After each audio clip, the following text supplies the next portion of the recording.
Il est loin, c'est FC Barcelone qui en 2015 est 4 fois vainqueur de la Ligue des Champions sur les 10 dernières années. 7 fois vainqueur de la Liga sur autant d'années, et même 8 en rajoutant 2016. Et même qu'il y a seulement 2 saisons, était double vainqueur de ce même championnat. Aujourd'hui, à la mi-saison, ils sont 7e. Place même pas qualificative pour l'UEFA Europa Conference League. On a même 18 points de retard sur les premiers, le Real Madrid, soit 6 victoires, et ont échoué à la 3e place de leur groupe de Ligue des Champions. Place relégable en 8e de finale de la Ligue Europa, 6 victoires lors des barrages face à Naples.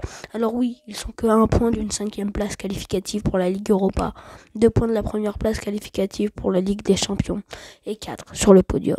Mais ce n'est pas le grand Barça. Vous l'avez compris, aujourd'hui on va voir et essayer de comprendre comment le Barça en est arrivé là. Bonjour à tous et bienvenue sur Hebdo Foot, la chaîne qui raconte l'actualité du foot une fois par semaine. Cette vidéo sera en 2 parties, aujourd'hui la première et la deuxième la semaine prochaine. Cette première partie parlera de la montée avant la crise et la deuxième qui est l'arrivée de Koeman qui a pour moi tué le Barça. Avant de commencer, n'hésitez pas à liker, à vous abonner pour ne pas rater les prochaines vidéos footballistiques. Et tout de suite, générique.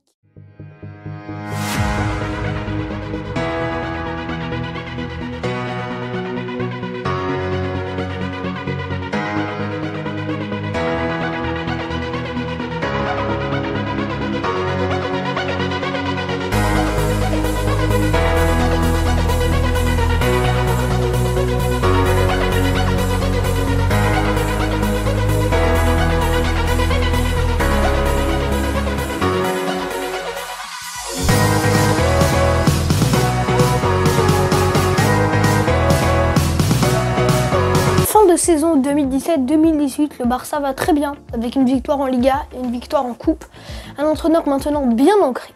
Revenons à cet été 2018 avec l'arrivée de Vidal en provenance du Bayern, de Malcolm, qui à cette époque est la pépite de la Ligue 1, qui a quitté Bordeaux pour 40 millions d'euros. Clément Lenglet lui aussi arrive pour 35 millions d'euros, ainsi que Arthur, le milieu de terrain brésilien. Il y a aussi de beaux départs avec Lucas Digne, Yerry Mina, Paulinho, l'énorme Andrés Iniesta et Gérard Deulofeu qui avaient été choisis pour remplacer Neymar, parti un an plus tôt pour le PSG. En 2018-2019, le FC Barcelone est engagé dans 4 compétitions officielles. Le championnat d'Espagne, la Ligue des Champions, la Supercoupe d'Espagne et la Coupe d'Espagne.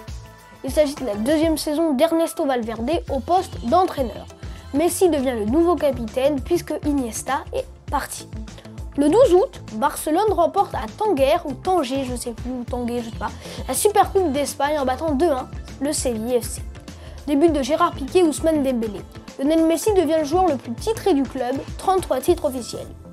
Les Blaugrana commencent leur saison avec 5 victoires, toutes compétitions confondues, mais un premier petit coup d'arrêt arrive avec 3 matchs sans victoire en championnat, malgré une victoire en Ligue des Champions entre-temps. Il remonte rapidement la pente car de mi-octobre à mi-janvier, le Barça a de très bons résultats, avec 13 victoires, 3 nuls et 2 défaites, toutes compétitions confondues, malgré au total 2 séries de 3 matchs sans victoire. Ils sont en tête de Liga, premier de leur groupe de Ligue des Champions à la mi-saison, sans oublier le record de Messi qui vient d'inscrire son 400e but en Liga. Tout va pour le mieux à Barcelone. La deuxième partie de saison est magnifique, avec aucune défaite en 17 matchs de championnat et même 23 en comptant la fin de la phase aller. Cette série s'arrête lors de la 36e journée, le 4 mai. Donc on profite de ces dates pour faire un petit point. Ils sont qualifiés pour la finale de coupe.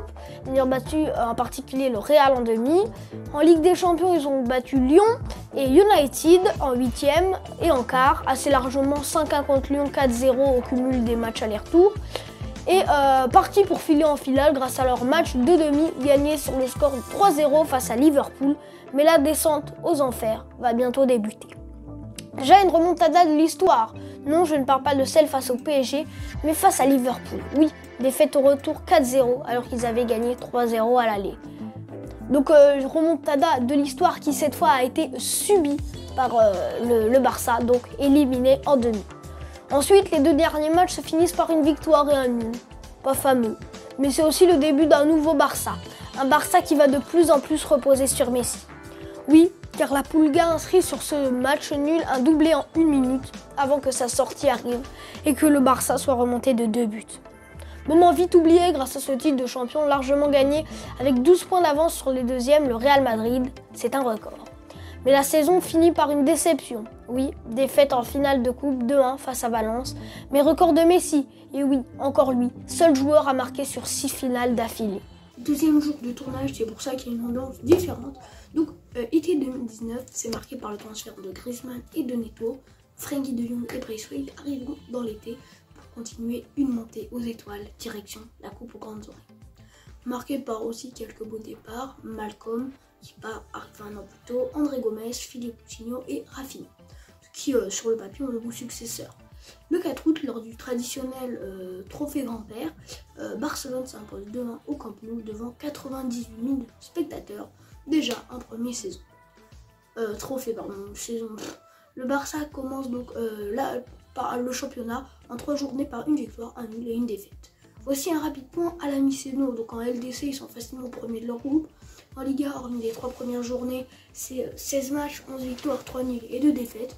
Mais surtout, une première place et égalité avec les Merengues. Maintenant, sur le plan critique, ce n'est plus le beau jeu de possession du Barça. C'est un jeu de plus en plus dépendant de Messi, qui a remporté son 6e ballon d'or et qui est devenu le joueur de l'histoire à avoir inscrit au moins un but lors de 15 éditions consécutives de la Ligue des Champions. Il y a aussi le prix The Best, décerné par la FIFA au meilleur joueur de la saison passée. Ce qui n'est pas le cas de Griezmann qui commence une saison très mauvaise. 5 jours plus tard, ils perdent face à l'Atlético en Supercoupe en demi. Oui, car entre-temps, la Supercoupe elle a inauguré un nouveau format à 4 équipes. Et le 13 janvier, Valverde est viré, ce qui est pour moi une des décisions qui va tout changer. Il est remplacé par Quique Setién qui va finir une saison marquée par le Covid, un Final Four en Ligue des Champions. En cette fin de saison, le Barça finit 2e, 5 points derrière le Real. La deuxième partie de saison de Barcelone, c'est 13 victoires, 3 nuls et 3 défaites en championnat. Une demi-finale 8-2 perdue face au Bayern alors qu'ils avaient gagné Naples 3-1 à l'aller en Ligue des Champions. Mais le coach et le directeur sportif sont remplacés à la fin de la saison. Tout à l'heure, je vous dirais que virer Valverde était pour moi une très mauvaise décision.